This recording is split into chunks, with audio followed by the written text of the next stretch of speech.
Hey guys, I'm out here in the good old Arizona desert again, and I'm getting ready to fire up some Sinagua themed pottery.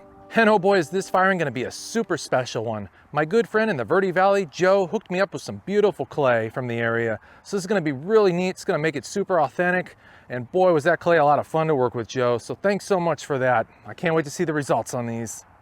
And to make this firing even more special, I'm going to be firing up a unique wedding gift for my dear brother and sister, Quinn and Aimee. Congratulations to you two on getting married. This is going to be the gift for you guys. You get to see how this thing was made.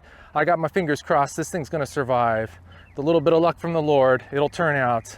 So here we go, guys. Let's get started on this.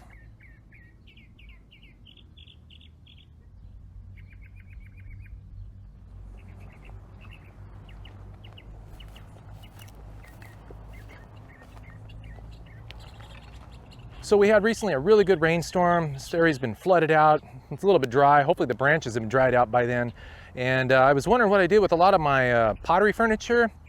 Well, I came back to my old firing site and thankfully there's a bunch of the pieces left over here. So I've got some extras to work with, thankfully. Whew, I thought that was gonna be a bit of a problem. And as always, the first thing I like to do is dig a small, shallow pit.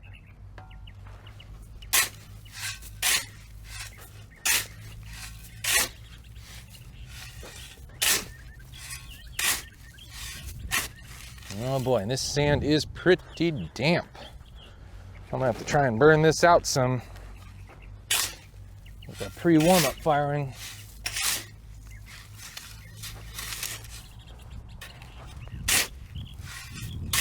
I'm just real glad I found those pottery furniture because boy, I was like, I know I got more than a few that I was bringing with me today. I might need a little bit more. I've got quite a number of jars planned. Oh boy, I got a little bit carried away here with this one. Oh boy. Just kind of flatten that out a bit. Just like so. Yeah, I think that looks beautiful. I'm gonna go collect some wood to get this warm-up fire going now. Yeah, hopefully this might be good enough. I don't know, I might have to get some extras just because we do have to burn the moisture out of this sand here. There's a lot.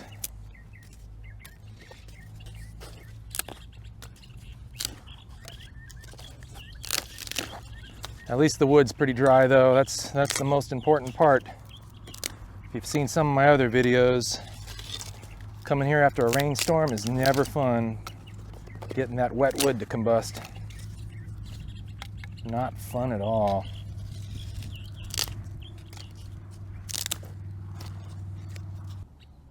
Here we got a quick look at all the goods that we're going to be firing up. Quite a number of jars.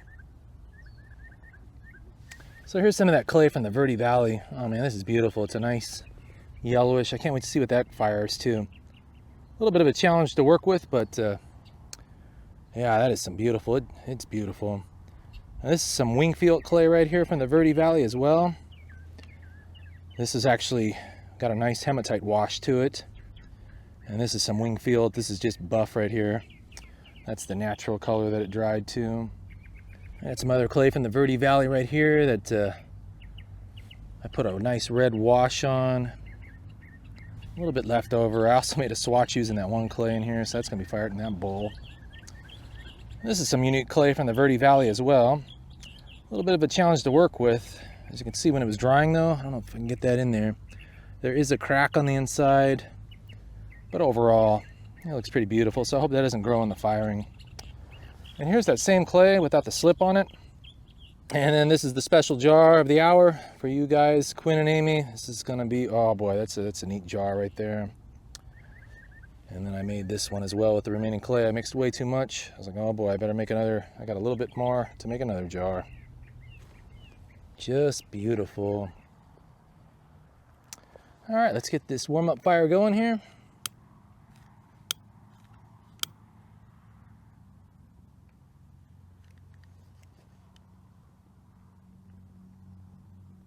And I'll just rotate those jars every so often for this warm-up firing. Again, that really doesn't probably matter for this type of Sinagua stuff. It's hard to blow up jars, even when they're pretty cold. At least for the Sinagua stuff I found. But I am using a lot of test clays too, so you never know. All right, now that I've got my warm-up fire going, I gotta go collect some wood for the main firing. I'm gonna wanna use some good-sized branches for this. It's gonna be a nice, hot, long firing for this one. Then we're just gonna let it gradually cool down. But I gotta find some wood first, so let's get to that.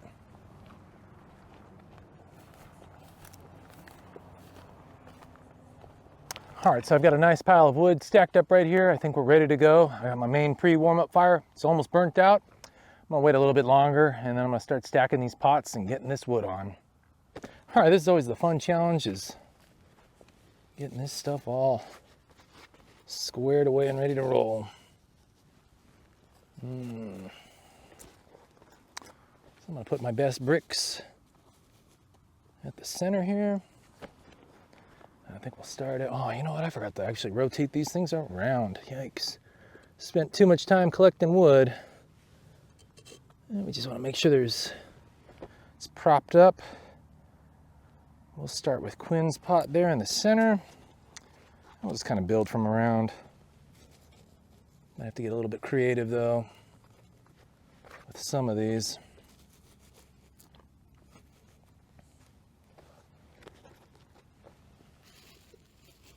Ugh. I don't want that to go wild.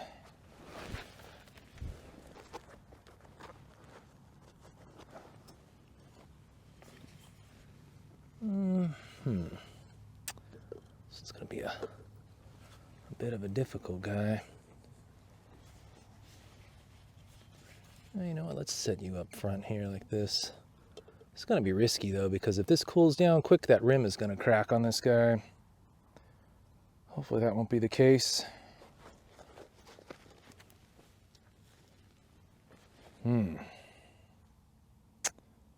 Let's see here. This guy maybe.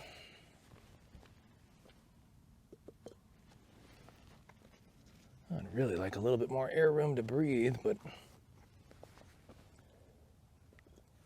All right, that took a good while to get this figured out how to stack these all in. Some of these just wanted to roll over, and oh boy, a lot of issues, but there we are. We got this thing all set up. All I gotta do now is get the wood stacked and get this thing lit. This thing is almost ready to go, guys. Ah, this is looking beautiful.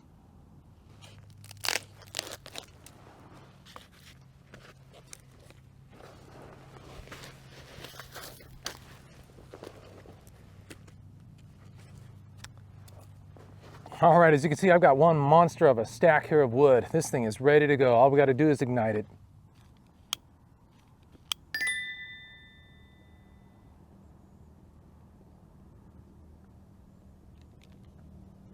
All right. Looks like there we go. Yeah, looks like this side's combusting pretty well, but the other side is not happening yet. But it'll get there. Just got to be a little bit patient for this. All right, well, it looks like this fire is finally well underway. I'm gonna give it a few minutes to really heat up some more, and then I'm gonna start taking some temperature readings on this. But it's looking beautiful right now.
Well, this fire is well underway now. It is really combusted well. We just hit the temperatures we are desiring to reach, and it seems to have stabilized out now. This is going to probably burn for about an hour, so we'll come back in a little bit and check on it and see how it's going.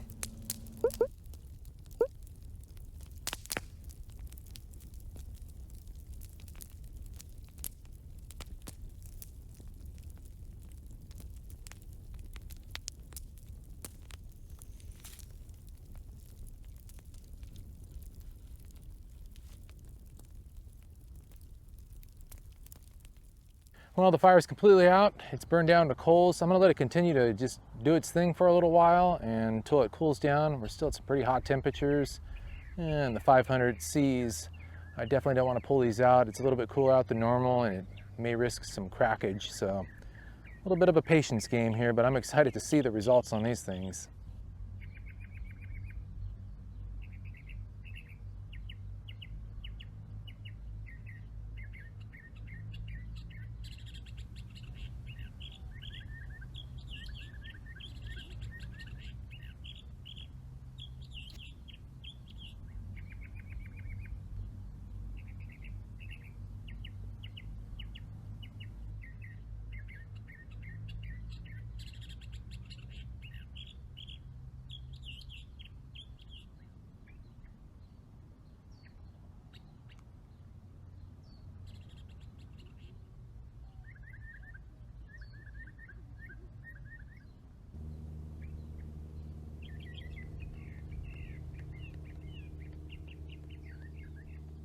Well, that sure was one awesome Sinagua firing. Oh my goodness. It doesn't get more better than this, guys. Look at this beautiful red jar right here. Oh, wow.